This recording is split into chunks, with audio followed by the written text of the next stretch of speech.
Ladies and gentlemen of the class of '99, wear sunscreen. If I could offer you only one tip for the future, sunscreen would be it. The long-term benefits of sunscreen have been proved by scientists, whereas the rest of my advice has no basis more reliable than my own meandering experience. I will dispense this advice now.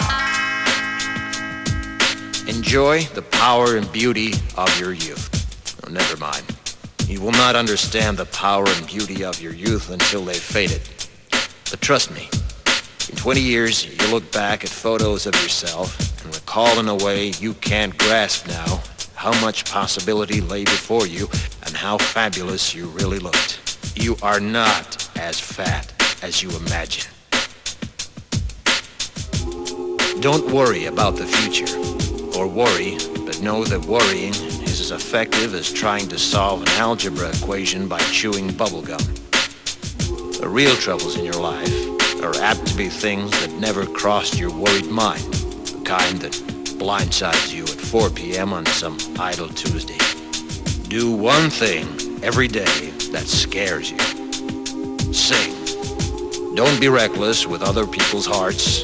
Don't put up with people who are reckless with yours. Floss.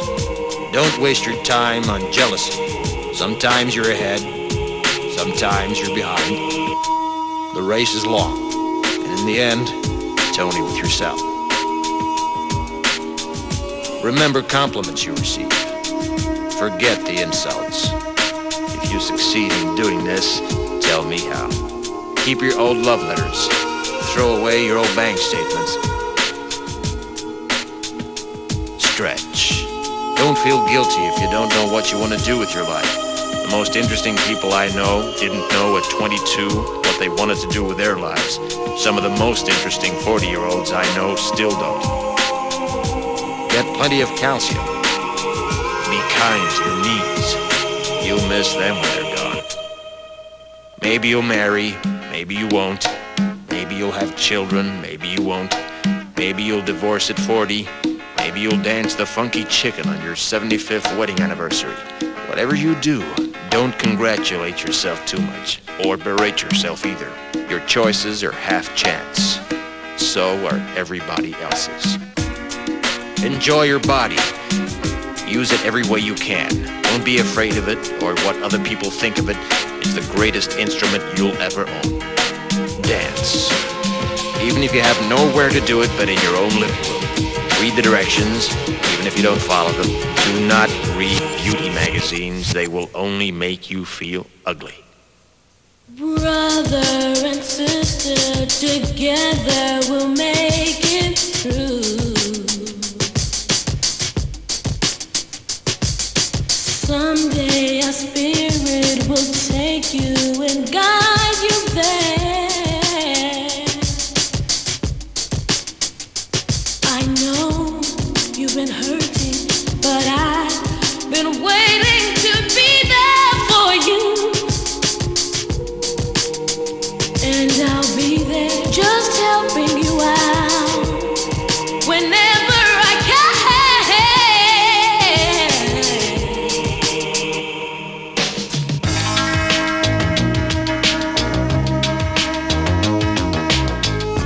Get to know your parents. You never know when they'll be gone for good. Be nice to your siblings. They're your best link to your past and the people most likely to stick with you in the future. Understand that friends come and go, but with a precious few, you should hold on. Work hard to bridge the gaps in geography and lifestyle, because the older you get, the more you need the people you knew when you were young. Live in New York City once, but leave before it makes you hard. Live in Northern California once, but leave before it makes you soft. Travel. Accept certain inalienable truths. Prices will rise, politicians will philander, you too will get old. And when you do, you'll fantasize that when you were young, prices were reasonable, politicians were noble, and children respected their elders. Respect your elders. Don't expect anyone else to support you. Maybe you have a trust fund. Maybe you'll have a wealthy spouse. But you never know when either one might run out. Don't mess too much with your hair, or by the time you're 40, it will look 85. Be careful whose advice you buy, but be patient with those who supply it. Advice is a form of nostalgia. Dispensing it is a way of fishing the past from the disposal, wiping it off, painting over the ugly parts, and recycling it for more than it's worth. But trust me on the sunscreen.